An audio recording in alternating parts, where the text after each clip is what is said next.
नमस्कार, मैं हूं नीलू। तो आज हम बात करेंगे ईरान की ऑपरेशन मोज़ाक की। यह ऑपरेशन मोज़ाक क्या है और अब ईरान ने जब इसे शुरू कर दिया है तो वो पीछे हटने को तैयार नहीं है। हम आपको बताते, कुछ बयान ऐसे आए हैं जिससे लगता है कि ईरान तो अपने कदम अब पीछे नहीं करेगा। उसने अगर लड़ाई में वो उतरा है अमेरिका और इजराइल के पोक करने के बाद, यानी दखल देने के बाद, जिस तरह से अमेरिका और इजराइल ने हमला किया ईरान के ऊपर, और उसके बाद ईरान ने ये कह दिया है कि अब जो ऑपरेशन मोज़ाक है वो लगातार चलता रहेगा। अब इसके बाद पीछे हटने का सवाल ही नहीं उठता। कल की बात अगर की जाए तो कल भारत में ईरान के राजदूत है मोहम्मद फताली ने कहा कि तेहरान ने अमेरिका की नीयत पर संशय होने के बावजूद बातचीत का रास्ता चुना और तय समय से पहले ही, यानी बातचीत चल रही थी लेकिन तय समय से पहले ही अमेरिका ने ईरान पर हमला कर दिया। इसलिए अब पीछे हटने का तो सवाल ही नहीं उठता है। युद्ध में वो अपने कदम पीछे नहीं। इसी तरह से बात अब्बास अराक्ची ने भी की है। उन्होंने कहा है कि अब कोई बातचीत नहीं होगी, अमेरिका चाहेगा तो भी बातचीत नहीं होगी, क्योंकि उन्होंने हमारे सुप्रीम लीडर को निशाना बनाया है, यानी आयतुल्लाह अली खामनेई को निशाना बनाया है।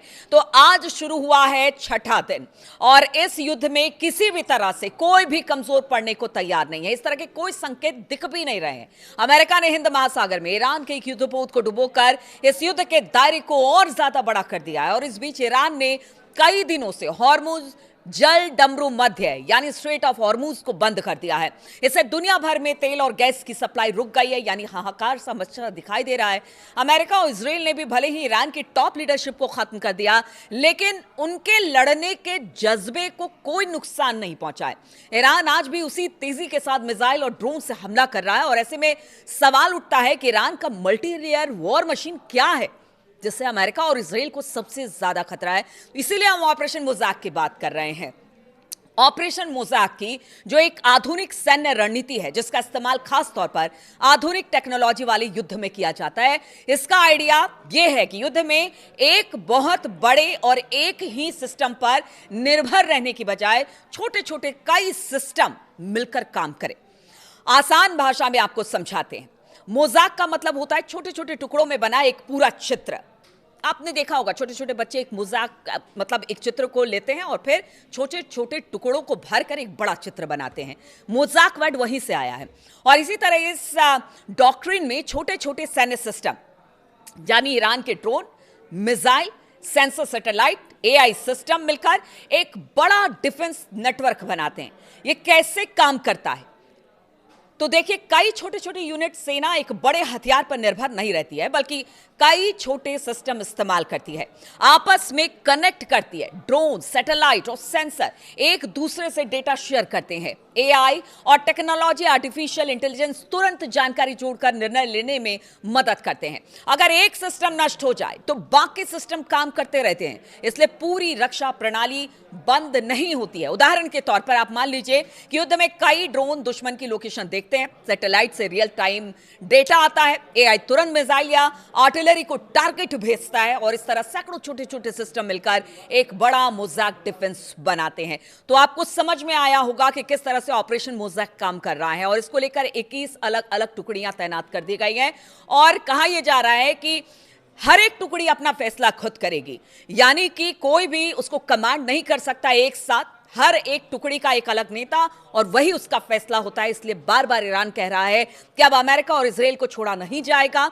जबरदस्त तरीके से प्रहार ईरान करेगा, चाहे वो इजराइल हो, इजराइल के अंदरूनी इलाके हो, या तमाम अमेरिका के एयर बेसेस हो, या जहां जहां पर अमेरिका इस वक्त अरब देशों में इन्वेस्टमेंट कर चुका है वहां पर हमला करें। यानी अमेरिका की कमर तोड़ने की बात अरब देशों में ईरान कर रहा है। अब आपको बताते हैं कि ये जो पूरा एक तरीके से कह लीजिए कि जो ईरान का सिस्टम है बड़ा कॉम्प्लिकेटेड है, क्योंकि जानकार भी बताते हैं कि सिर्फ ये जो ईरान है वहां पर एक व्यवस्था तो है जो सरकारी व्यवस्था है, दूसरा है इस्लामिक रिवोल्यूशनरी गार्ड कॉर्प्स और वहां जो धर्मगुरु हैं जो अपनी तरफ से चलाते हैं उनकी एक व्यवस्था है। यानी बहुत कॉम्प्लिकेटेड है, इसलिए ईरान को समझ पाना और वहां के सिस्टम को ध्वस्त करना बड़ा मुश्किल है। ईरान की ओर से अमेरिका और इजराइल के खिलाफ युद्ध की कमान सेना के हाथों में ना होकर इस्लामिक रिवोल्यूशनरी गार्ड कॉर्प्स के पास है, यानी IRGC सीधे ईरान के मौलवी शासन तंत्र को रिपोर्ट करती है और इसे मिलिट्री से भी ज्यादा शक्तिशाली माना जाता है।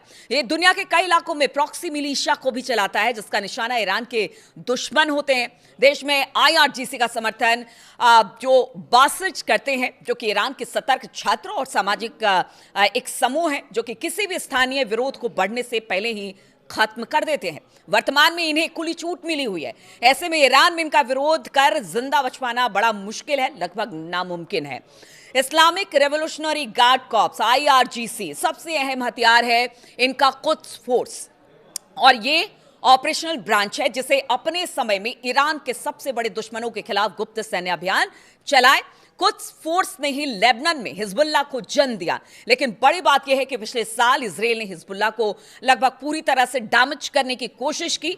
इसके बाद भी बचे कुचे जो लड़ाके हैं आज भी इजरायली हमले के कारण अंडरग्राउंड जो अब तक हो चुके थे वो अब निकलकर बाहर आ रहे हैं। और अब जो कुद्स फोर्स है वो इराक में हशद अल शाबी पॉपुलर मोबिलाइजेशन फोर्सेस के जरिए ईरान के दबदबे को बरकरार रखने की कोशिश में जुटे हुए हैं। इधर अगर आर्टिश की बात की जाए, आर्टिश को ईरान की कन्वेंशनल आर्मी भी कहा जाता है और ये इस्लामिक रेवोल्यूशनरी गार्ड कॉर्प्स यानी कि IRGC के बराबर सैन्य अभियान चलाती है। हालांकि ये सरकार के प्रति ज्यादा जिम्मेदार है। इसे बताया जाता है कि 1979 की इस्लामिक क्रांति के बाद राजशाही के समय के इंपीरियल मिलिट्री के ढांचे पर बनाया गया था। इसे पुराने राजशाही समर्थन जनरलों को हटाकर इस्लामी शासन के करीबियों को भरा गया और इसका स्ट्रक्चर IRGC से ज्यादा प्रोफेशनल माना जाता है। हालांकि ये भी अंत में मौलवी शासन के प्रति वफादार हैं और आर्टिश का काम हॉर्मुज जल डमरू मध्य के आसपास के जो पूरे इलाके हैं उनमें ऑपरेशन को अंजाम देना है, जबकि IRGC पश्चिम में फारस की खाड़ी में ज्यादा ऑपरेशन चलाती है। ईरान के पास ड्रोन और बैलिस्टिक मिसाइलों का आपको पता ही है कि कितना बड़ा जखीरा है। इनमें लड़ाकू ड्रोन की संख्या बहुत ज्यादा है।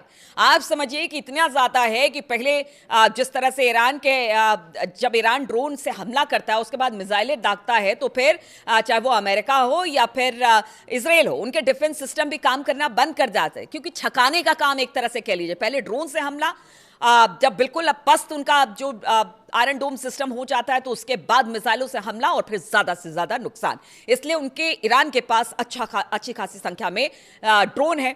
माना जाता है कि ईरान के पास 1 लाख से 1.5 लाख शाहिद ड्रोन का जखीरा है, जो कि पहले ही कई युद्धों में अपनी ताकत का प्रदर्शन कर चुका है। और कहते हैं इसका लोहा तो अमेरिका ने भी माना था। ईरान के पास हजारों की संख्या में short range, medium range ballistic missile है, सुपरसोनिक मिसाइल है।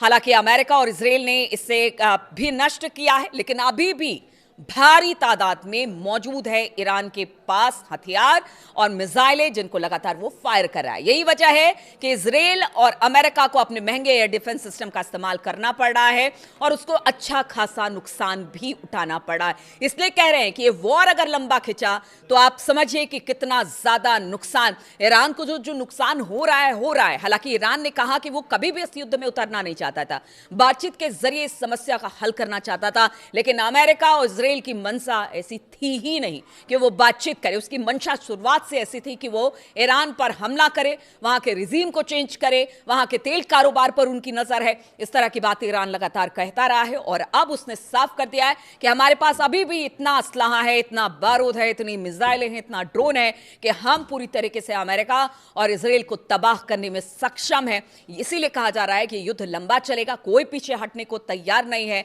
लेकिन अगर ये युद्ध लंबा चलता है तो फिर आप समझिए कि किस तरह की स्थिति बन जाएगी, क्योंकि रूस भी कह रहा है कि वो यूरोपीय देशों को जो अपना गैस है वो नहीं देगा। तो चिंता की लकीर वहां पर भी दिखाई दे रही है। जो स्ट्रेट ऑफ हॉर्मुज है वहां पर तेल आना बंद हो गया है, तो इससे भी कई देशों का असर पड़ेगा, क्योंकि सबसे ज्यादा तेल वहीं से आते हैं। इसके अलावा अगर बात की जाए तो अमेरिका को भारी नुकसान, क्योंकि रोजाना का खर्च बहुत ज्यादा आ रहा है। ईरान ने तो कह दिया है कि वो इस जंग के लिए तैयार है, मरते दम तक जंग करेगा, लेकिन फिर इस बीच इजराइल और अमेरिका को भारी नुकसान भी उठाना पड़ सकता है। और आगे आने वाले दिनों में कहा यह जा रहा है कि अगर ये युद्ध नहीं रुकता है तो ईरान को तो जो नुकसान होगा, लेकिन उसका खामियाजा अमेरिका और इजराइल को भुगतना पड़ेगा, क्योंकि ट्रंप और नेतन्याहू दोनों बहुत जल्द एक बड़े चुनाव में जाने वाले हैं और इसका कहीं ना कहीं सीधा असर इस चुनाव पर भी देखने को मिलेगा। इसलिए कहा जा रहा है युद्ध समाप्त करे, स्थिति ठीक ठाक करे, बहाल करे, अमेरिका बातचीत चाहता है, लेकिन ईरान अब इस बातचीत से इनकार कर रहा है।